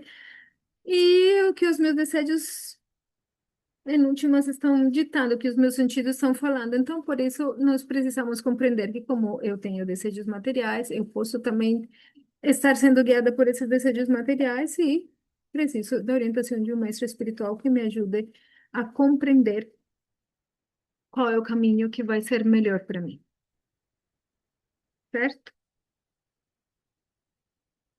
Bom, espero que você tenha te respondido. Não é, a gente não precisa necessariamente renunciar. Esse é o ponto. Mas nós precisamos avançar no caminho certo e por isso nós precisamos de orientação, saber o que que eu posso fazer para avançar. Senão, a gente vai ficar eternamente esperando uma renúncia que nunca vai chegar, porque a renúncia não surge se a gente não tiver trilhado o caminho da forma certa, certo? Bom, então vamos lá. Então, verso 3.5. Todas as pessoas estão irremediavelmente forçadas a atuar conforme os impulsos nascidos das modalidades da natureza material. Portanto, ninguém pode se abster de fazer algo, nem sequer por um momento. Então, Krishna já explica isso bem claramente. Ninguém consegue simplesmente parar de atuar. Pronto. Para manter o meu corpo físico, eu preciso comer. Para eu comer, eu preciso cozinhar a minha comida, eu preciso cultivar a comida, eu preciso colher a comida, eu preciso ir lá na árvore que deu fruto para pegar a comida, eu preciso mastigar, eu preciso digerir. Então, a ação é inevitável. Então, isso parece algo muito óbvio, mas Krishna está esclarecendo isso porque há essa dúvida de eh, se a ação me deixa presa no mundo material, então melhor eu não atuar. Mas Krishna está falando, você não consegue não atuar. Você não consegue não fazer nada. Simplesmente senta lá embaixo de uma árvore e come apenas o que caiu e pronto. Você não vai conseguir isso. E mesmo que você consiga, mesmo assim, alguma ação você tem que fazer. Se você não comer, vai morrer de fome também. Então, é inevitável. Haribo, o Roberto chegou. E eu vi que a Rosane também chegou. Que bom que deu tempo. Haribo. E, que bom que são todos vocês por aqui. César, Mira. Ótimo. Então, a alma é naturalmente ativa e o corpo só pode funcionar porque é movido pela alma espiritual. Esse é um ponto bem interessante que os nossos mestres espirituais explicam. E é que a ação, ela não pertence ao corpo material. O corpo atua porque ele é movimentado pela alma. E a alma, ela é naturalmente ativa. Então, existe uma ideia muito popularizada ultimamente de que basicamente quando a gente alcança um certo nível espiritual, então a gente vai poder simplesmente não fazer mais nada. E simplesmente a gente vai dormir no Brahman impessoal, né, no Nirvana, e que a gente vai ficar aí nessa paz de fazer nada. Só que Krishna, inclusive, mais para frente vai explicar isso com mais detalhe. A alma, a ação é um impulso que vem da alma. A alma deseja atividade, a alma quer agir. Então, é impossível para alguém não atuar, não fazer atividades. É por isso que os Vedas explicam tão claramente que a atividade, até mesmo quando você alcança a liberação espiritual última, você também realiza atividades, só que essas atividades, elas já não te prendem do mundo material, e especialmente, elas já não são ditadas pelas forças da natureza. Então, Krishna, nesse verso, ele menciona que todo mundo é forçado a atuar pelos impulsos nascidos das modalidades da natureza material. Então, a gente já viu isso, mas a gente só passou por cima, mas ainda no final do Bhagavad Gita, Krishna vai explicar isso com muito detalhe. E aqui no mundo material existem três energias sutis, sattva, rajas e tamas. Essas energias sutis, elas controlam tudo, elas permeiam tudo, dando suas características a tudo que existe no mundo material. É como se fossem as três cores primárias, que a partir das três cores primárias existem um número infinito de cores diferentes, mas elas são todas compostas dessas cores primárias e você consegue, de alguma forma, eh, levar ou compreender que, sei lá, que eu tenho, a minha unha está tipo lilás. Mas este lilás, na verdade, ele tem azul aí. É tipo uma mistura de um pouco de azul com vermelho, mas em níveis tais que dá para parecer lilás. Então, o mundo material ele está governado por três tipos de energias, que mais para frente a gente vai entender com muito detalhe. E enquanto nós estivermos contaminados com a mentalidade material, essas energias são as que predominam. Então, a gente vai ter desejos de acordo com essas energias. É como se elas fossem uma, como o filtro através do qual a gente vê o mundo e através do qual a gente se relaciona com o mundo. Então, enquanto eu estiver permeada, a minha visão estiver filtrada por esse filtro dessa cor, eu vou ver o mundo dessa cor. E eu vou atuar de acordo com isso. Então, nós atuamos, por exemplo, uma pessoa no modo da paixão, ela está influenciada por essa energia, ela tem muitos desejos, ela vai se esforçar muito, vai trabalhar duro por satisfazer esses desejos. Uma pessoa no modo da ignorância, ela tem desejos, mas não tem vontade de trabalhar por isso. Então, ela tem desejos, inclusive, que fazem mal para o corpo, né? Que destroem o seu próprio corpo, que causam sofrimento para si mesmo e para os outros. E, enfim, mas enquanto a gente estiver no mundo material ou encarnado num corpo material, a gente vai atuar seguindo esses impulsos. Mas isso não quer dizer que a ação em si seja ruim.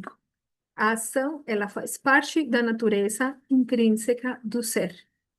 Nós somos ativos. Então, por isso, a ação, quando a gente eh, se estabelece na nossa posição eterna, real, que já não tem mais necessidade do corpo material, mesmo assim, a ação vai continuar a existir. Porque a alma é ativa, ela realiza atividades, só que as atividades vão ser completamente cheias de conhecimento e bem-aventurança. Olha, eu ganhei um chacinho, que bom. Obrigada. Gente, então, a alma ela deve ocupar sua natureza ativa no serviço consciente a Krishna. Caso contrário, será conduzida pela energia ilusória. Então, o ponto é que nós sempre vamos atuar. Nós precisamos atuar porque essa é a nossa natureza. Então, ou nós atuamos para servir os nossos sentidos e o nosso corpo material, ou nós atuamos para servir Krishna, para servir. Quando eu falo servir Krishna, me refiro a servir a suprema personalidade de Deus, a origem de tudo. Então, quer dizer que se eu sou católico, então eu não posso, eu tenho que servir Krishna. Krishna é um nome de Deus, mas você tem que servir a suprema personalidade de Deus. Só que esse nome de Deus, Krishna, ele também carrega um tipo de relação. Então eu posso me relacionar com Deus, como Jeová, o Senhor dos Exércitos, ou com Krishna, como aquela pessoa que é o mais atrativo, que tem tudo aquilo que eu mais amo. Então, é simplesmente isso, mas a natureza da alma é realizar atividades em função desse amor, dessa relação com Deus. Então, por isso que enquanto a gente não realizar esse tipo de atividades, que são as nossas atividades naturais como alma, então a gente vai realizar atividades materiais. Esse é o ponto. Então, ou a gente atua em função do corpo, ou a gente atua em função da alma. Mas atuar, a gente sempre vai ter que atuar. Ao entrar em contato com a energia material, a alma espiritual assimila os modos materiais. E, para purificar a alma dessas afinidades, é necessário ocupar-se nos deveres prescritos, estipulados nos Shastras. Mas, se a alma se ocupa em sua função natural, em consciência de Krishna, tudo o que venha a fazer será bom para ela. Então, basicamente, enquanto a gente estiver atuando em função do corpo, se identificando falsamente com o corpo, a gente vai atuar seguindo os ditames da natureza material. Mas quando a gente atua na nossa, enquanto a gente estiver nessa posição, é muito importante que a gente siga os deveres prescritos nas escrituras. Então, as escrituras, isso também é bem interessante, que a gente pensa que as escrituras só falam de temas espirituais. Mas quando a gente compreende que nós somos seres espirituais e que estamos passando por essa experiência material, então a gente entende que não há essa separação como coisas materiais, coisas espirituais. A forma, a perspectiva como eu vejo as coisas é o que faz o mundo material acontecer. É pelo fato de eu falsamente me identificar com algo que eu não sou, com o corpo material, que eu tenho um monte de deveres e coisas materiais a cumprir. Mas se eu seguir as instruções do mestre espiritual, das escrituras, então eu compreendo de qual forma eu posso atuar no mundo material, mesmo enquanto eu ainda me identifico com o corpo material, mas que eu não vou me enredar, que eu não vou me afundar mais nessa visão materialista. Mas de que forma eu faço isso? Esse aqui é o ponto, né? E uma vez que eu já não me identifico mais com o corpo material, que eu compreendo que a minha posição, que a minha verdadeira atividade é a atividade do relacionamento amoroso com a Suprema Personalidade de Deus, então eu começo a realizar a minha atividade eterna como alma. Tudo que eu fizer vai ser bom, no sentido de que nada disso vai mais me atar ao mundo material. Quando eu atuo nessa relação que é a minha relação natural, constitucional, quando eu me realmente coloco de novo nessa posição constitucional. E essa é a meta para onde a gente quer chegar, né? Cada pessoa é impulsionada a agir pela ascendência de sua própria natureza, especialmente pelo apego e pela aversão. Então, para a gente se aprofundar um pouquinho mais, né, como assim que a gente atua de acordo com os modos da natureza material. Então, de acordo com os modos da natureza material, eu desejo certas coisas, e tenho aversão por outras. Então, quando eu estou mais influenciado pelo modo da paixão, eu desejo desfrutar dos sentidos, eu desejo de riquezas, desejo progresso material, desejo eh, melhorar a minha situação. E quando eu estou mais influenciado pelo mundo da ignorância, eu desejo simplesmente desfrute mesmo que a minha situação não melhore em nada, mesmo que cause sofrimento. Então, e esses desejos e essas aversões provêm de experiências que nós tivemos em vidas passadas. Então, nessa vida, eu posso me esforçar muito e eu desejo muito ser rico, ser rica, né, ser milionária. Então, eu começo a ter um apego por ter o que o dinheiro pode trazer, o que a riqueza pode trazer, e esse apego vai gerar desejos, e na minha próxima vida eu vou novamente trazer à minha mente, vão vir de novo esses desejos, esses apegos, e aquilo que eu não gosto vai de novo voltar para minha mente. Então, todas essas impressões vão deixando essa senha, né? Essa marca de desejo e aversão que eu novamente vou ter que viver nas minhas próximas vidas, né? Quem aceita a sannyasa, a renúncia aos próprios deveres prescritos, mas ainda traz impurezas no coração, acaba envolvendo-se com atividades mundanas, deixando de lado a função da qual o incumbe o Shastra. Então, por isso que Shantu Maharaj ele sempre fala que a forma mais honesta de viver é simplesmente você viver, casar, ter uma família e avançar a partir daí. É muito mais honesto isso do que você sempre querer renunciar, mas ainda estar apegado. E isso vai trazer só problemas, né? A renúncia aos demais processos de purificação só tem valor quando ajuda a pessoa a alcançar a consciência de Krishna. Então, para deixar bem claro, não quer dizer que a gente não possa renunciar ou que a renúncia seja uma coisa ruim. Não, renunciar é uma coisa muito boa. Mas quando o coração já está pronto para isso, quando o coração já não tem mais a impureza do desejo material, da falsa identificação com o corpo material, ou pelo menos quando já essa falsa identificação não é tão forte, tão intensa, aí a gente pode largar tudo e falar, eu não quero mais nada deste mundo material, porque é sincero. Agora, é assim, essa renúncia vai surgindo conforme a gente vai aprofundando na consciência de Krishna, fazendo as práticas do serviço devocional, as práticas que correspondem para que vão nos ajudar a avançar espiritualmente, tendo contato com pessoas avançadas espiritualmente. Cada vez isso vai trazer mais esse gosto de realmente é isso que me faz feliz, realmente o que eu desejo está muito mais. do lado do avanço espiritual do que do lado de satisfazer os meus desejos.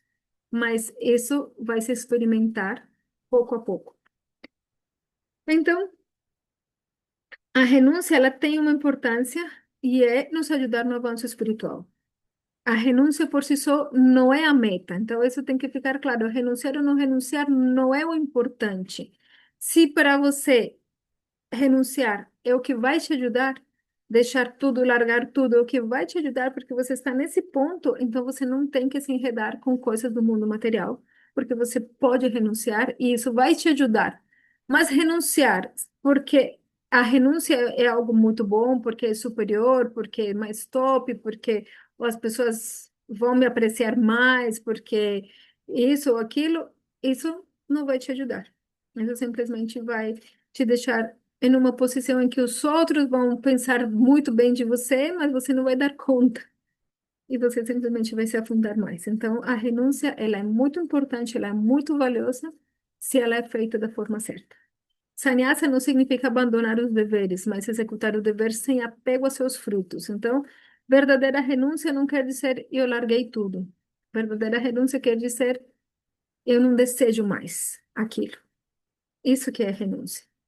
Eu não desejo mais aquilo. Realmente não tenho mais vontade daquilo.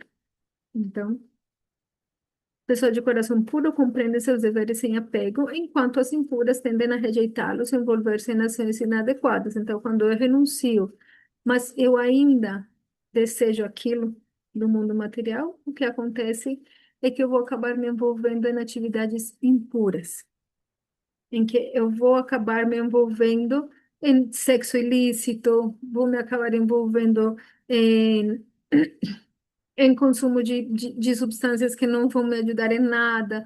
Então, se eu não tenho essa pureza e eu tento renunciar, o que vai acontecer é que eu vou simplesmente acabar fazendo atividades piores e que só vão causar distúrbio na sociedade, perturbação na sociedade. Então, não é legal.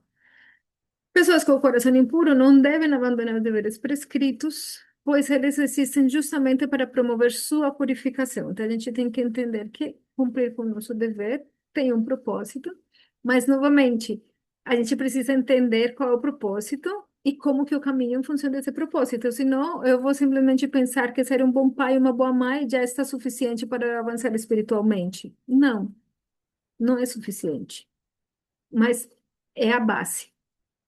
Não adianta você querer avançar espiritualmente e largar tudo e não cumprir com o que você tem que fazer. Você tem que cumprir com o seu dever, porque senão você vai se degradar. Esse é o ponto.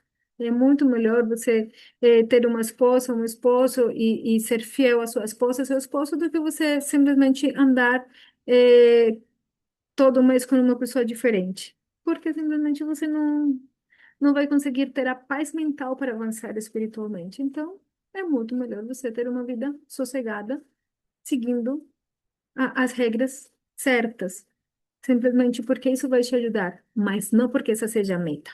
Então, tem que ficar bem claro que uma coisa é qual é a meta e outra coisa é o que que é melhor para eu chegar nessa meta. Então, o que a gente está falando, melhor para você chegar nessa meta é cumpra com seu dever, mas não quer dizer que cumprir com seu dever seja a meta.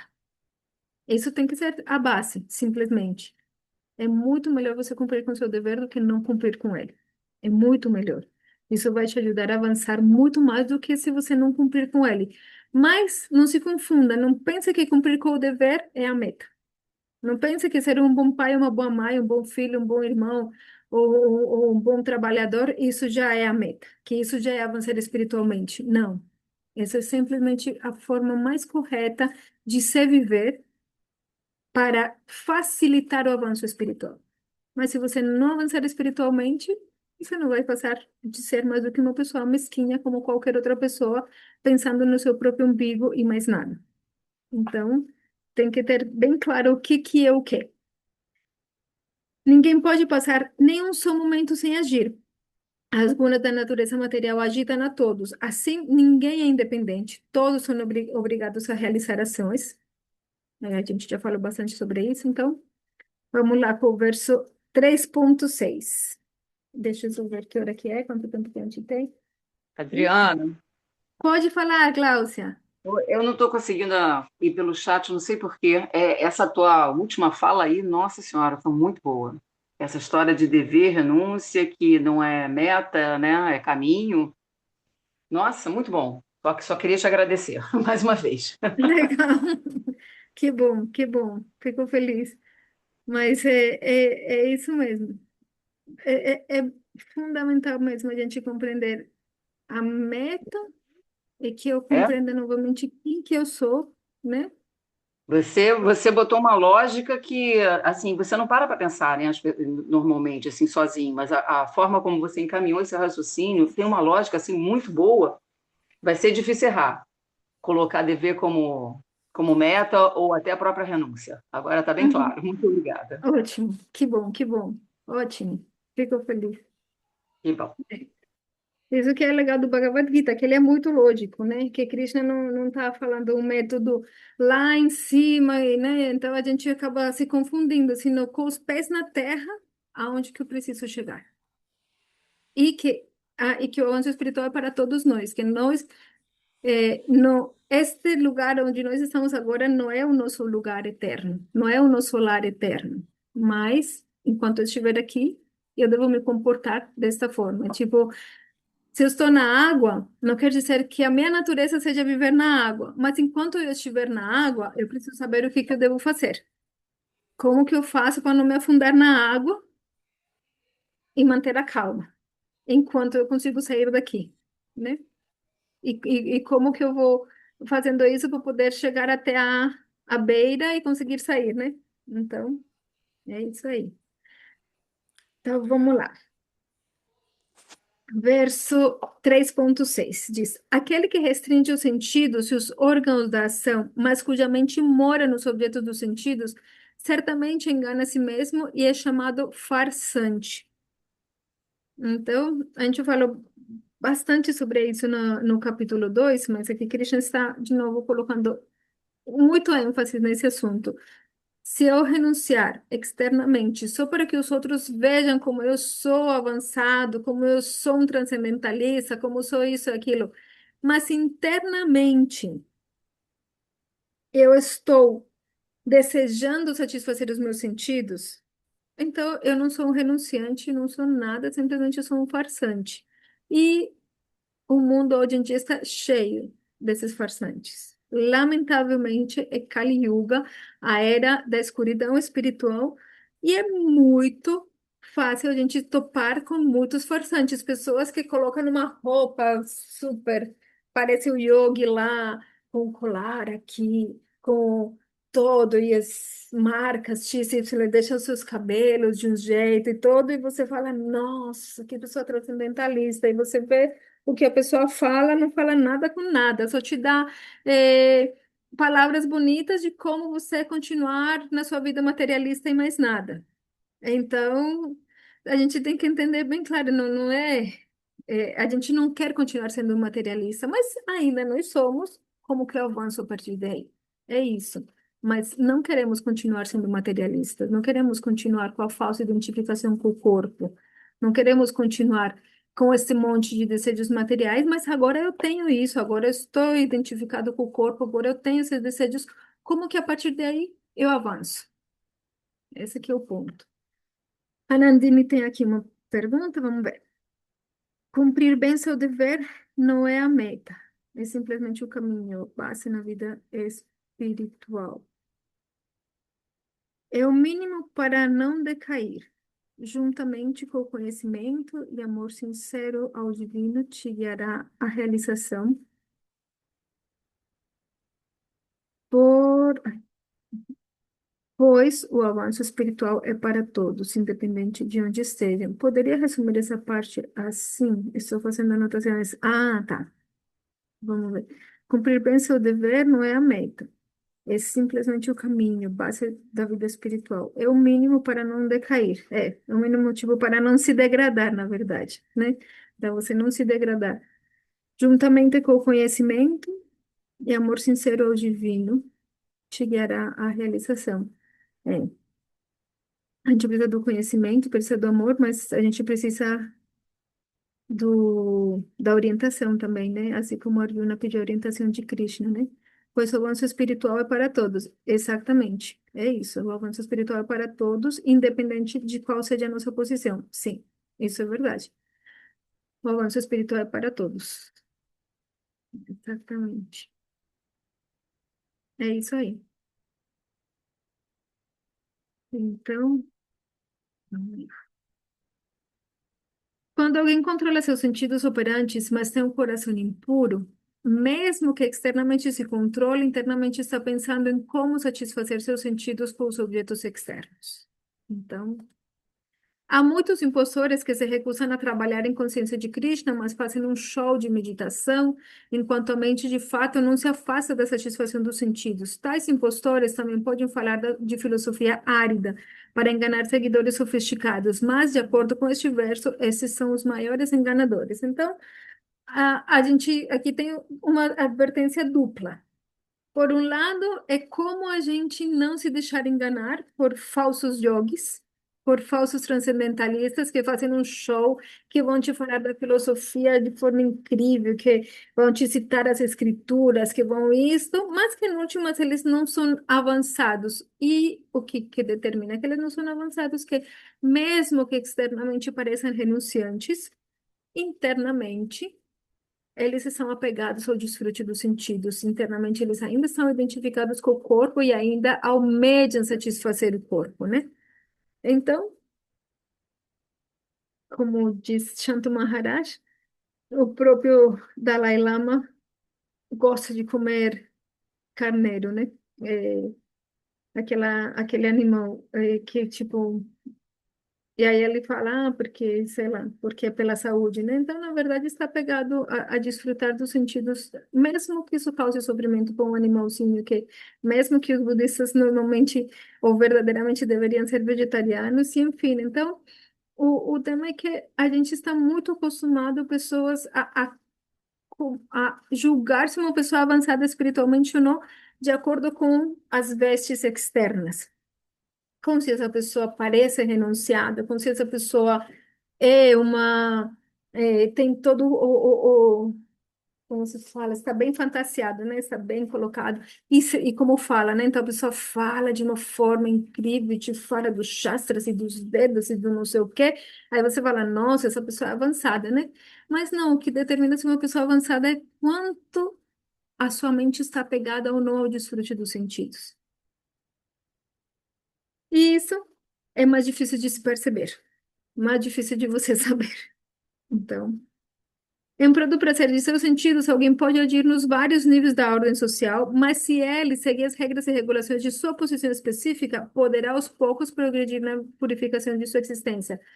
Então, todos nós procuramos satisfazer os sentidos, e isso é normal. Se eu não quiser comer, eu vou morrer. Se eu não comer coisas gostosas, aquela comida não vai sequer me nutrir, porque a satisfação é necessária para eu poder manter o corpo vivo. Então, aí também tem um esclarecimento importante, é que não se trata de que eu não devo satisfazer os meus sentidos. Os sentidos têm que ser satisfeitos, senão a gente também morre, né? Então, a gente precisa comer, a gente precisa. Se a gente não tiver vida sexual também, a população acaba, nunca mais nasce ninguém, né? Então, se a gente não tiver música agradável, coisas lindas para ver, né? Tudo, um cheiro gostoso, então também a vida é aborrecida demais. Então, a gente também precisa satisfazer os sentidos, mas existe algo que é, primeiro, qual é a forma como eu posso satisfazer esses sentidos, mas que ao mesmo tempo eu consigo é, parar de identificar com o corpo. O corpo, ele tem sentidos materiais. A alma, ela também tem sentidos. Então, isso é muito importante de entender. Quando a gente se coloca na nossa posição espiritual, não é que a gente vai parar de desfrutar. Então, não se trata de algo seco, morto. Então, porque se for assim, é muito melhor a gente ficar satisfazendo os sentidos materiais, que é muito mais gostoso, né? Mas, na verdade, os sentidos espirituais, eles também se satisfazem, mas eles se satisfazem com coisas superiores. Então, o que dá sabor no mundo material é uma combinação química dos elementos materiais, certo? O que dá sabor às coisas espirituais é a consciência com que elas são feitas, e esse sabor é muito mais refinado. É a consciência que está dentro delas, é o tipo de sentimento que está dentro delas, isso vai dar sabor. Então, mas em ambos os casos, o sabor é percebido.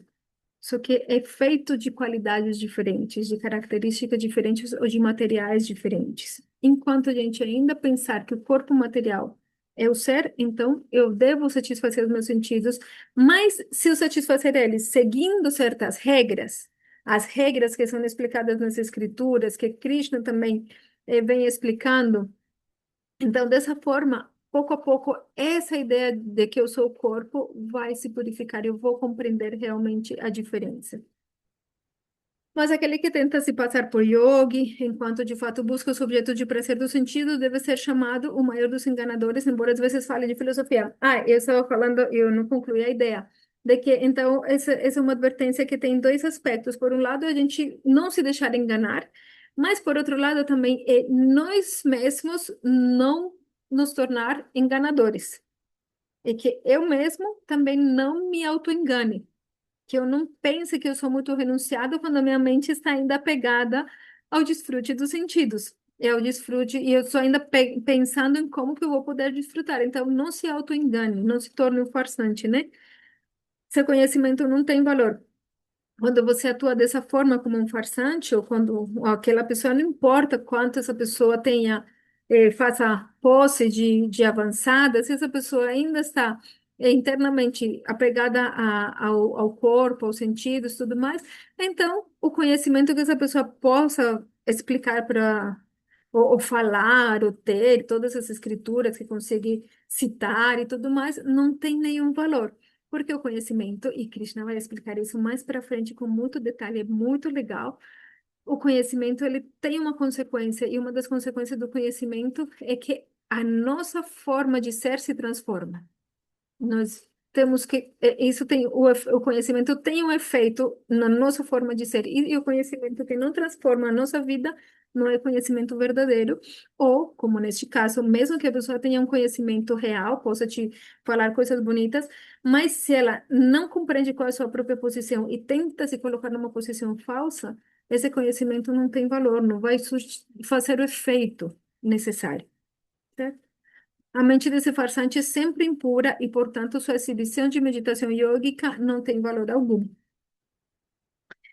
Então, é isso. Já é 9:06. O tempo passa muito rápido, mas muito rápido mesmo. Então, acho que... Alguém tem alguma pergunta? Querem que a gente tente terminar mais um verso? Eu sei que já ficou tarde, né? Deixa eu ver quanto falta. Eu queria que a gente chegasse até o verso 8, mas acho que já ficou tarde, né? Tem muita coisa para falar ainda. Então, vamos deixar por aqui, certo? Deixa eu ver que tem mais dois comentários aqui. Só agradecimento. Que bom, Udava, que você conseguiu ficar hoje. Haribo. Então, e a Nandini diz, como Jesus disse, uma árvore é conhecida pelos seus frutos. Se a árvore não dá bons frutos, deve ser cortada e lançada ao fogo. Acho que isso explica como reconhecer falsos yogis. Muito obrigada, Brita. Isso, e não só reconhecer falsos yogis, porque a gente facilmente pode se enganar, especialmente quando a gente se auto-engana.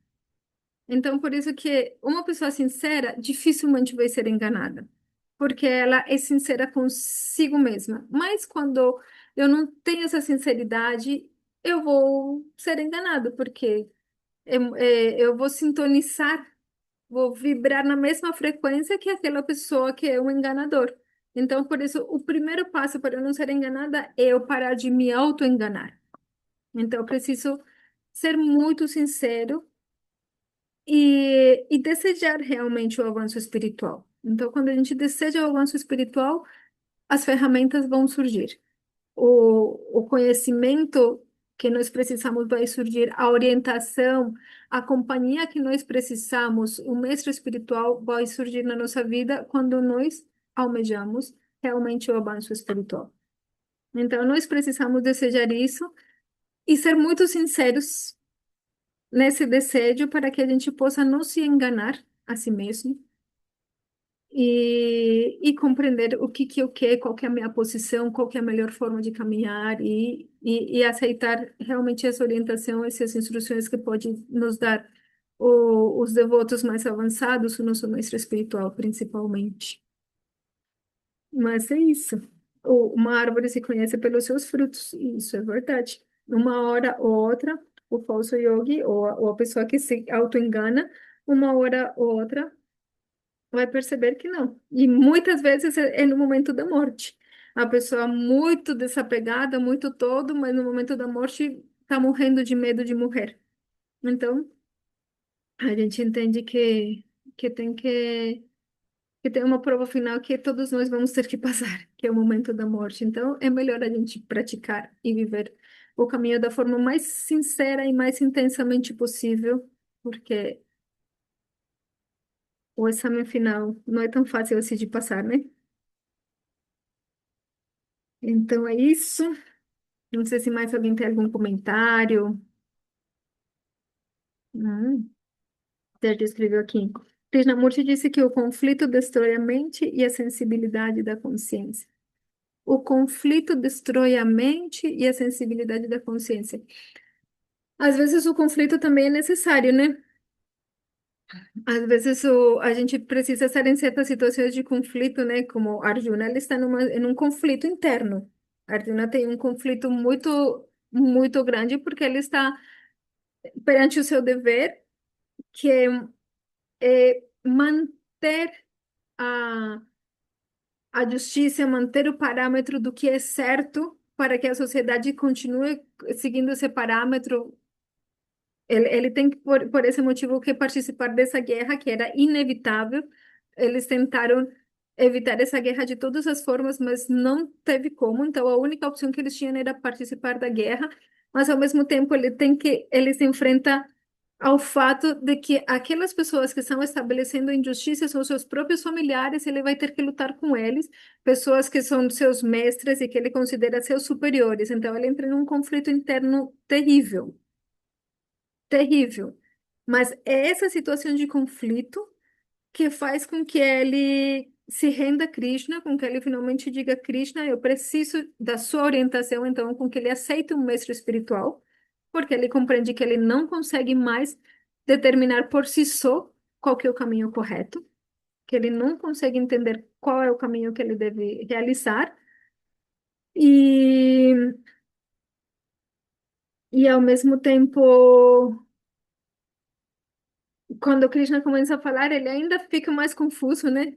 Então, a partir dessa confusão, a partir desse conflito, vai surgir uma conversa que é o que vai fazer com que a sua mente fique completamente esclarecida e com que a sua consciência fique sintonizada de tal forma que ele consiga alcançar a meta última da vida. Então, às vezes o conflito é muito necessário e às vezes nós mesmos precisamos dessas situações de que nos colocam perante um paradoxo, né, um conflito, porque dessa forma, às vezes a gente consegue acordar. Às vezes, se não for assim, a gente também não acorda. Então, é como quando você vê situações extremas, você vê, é, você tem que, você se depara com a verdade da vida e você começa a se perguntar por qual é o sentido realmente da vida, né? Então, de certa forma, também o conflito tem o seu valor, né? O conflito é... Sem o conflito é muito fácil permanecer na ilusão de Maia. Uhum. De fato, esse é um dos motivos pelos quais se diz que um devoto, ele não deseja ir para os planetas celestiais. Porque quando tudo está muito de boa, muito bom, muito tranquilo, dificilmente você avança. Então, é isso, o conflito tem a sua coisa boa, né? tem o seu lado bom, né? E como que nos ajuda a gente parar e pensar e falar, nossa, realmente o que que é importante, né? O que que importa na vida, certo? É isso. Mas muito obrigada. Vou procurar o vídeo e vou te mandar no privado, ok? Tá bom, me manda. O vídeo sobre do Krishnamurti falando sobre esse assunto, será? Pode me mandar. Aí a gente pode conversar depois direito. Haribo. Então, muito obrigado, muito legal. Mais uma vez que vocês tenham se tomado o tempo, vindo até aqui participar. Eu sei que o tempo é muito valioso e eu agradeço de todo o coração, porque para mim também está sendo muito bom estudar o Bhagavad Gita com vocês. Ó, eu vou mostrar para vocês. A gente está estudando todos esses Bhagavad Gitas aqui. Não sei se vocês conseguem ver aqui, mas a gente está estudando esses todos e mais outro que eu tenho no computador que é o de Prabhupada. Então, eu estou Uhum. respondendo para vocês tudo isso, para que vocês saibam que é bem legal. Bacana. Haribo. Haribo, obrigada mais uma vez. Obrigada a vocês. É, bora. O PDF do Bhagavad Gita, você disse, Nandini, eu te compartilho sim. Me manda mensagem né, para me lembrar no WhatsApp que eu te mando. Jai, Haribo, Jai, Guru Abadita Pavana Ki, Jai, Guru Maharaj Ki, Jai, Bhakti Chandra Shant Maharaj Ki, Jai, Sri Bhakti Buddha Buddha Maharaj Ki, Jai, Sri Bhakti Loka Paramadita Maharaj Ki, Jai, Srimad Bhagavad Gita Ki, Jai, Haribo, muito obrigada, muito obrigada. E a gente se vê de novo, só para deixar aqui marcadinho, que a gente se vê de novo no dia 27 de agosto. Um dia muito especial, Balarama Purnima. 27 de agosto. Haribo, um abraço para todos. Tchau, tchau. Obrigada, Haribo. Amrita. Obrigado, eu. Haribo. É bom. Haribo.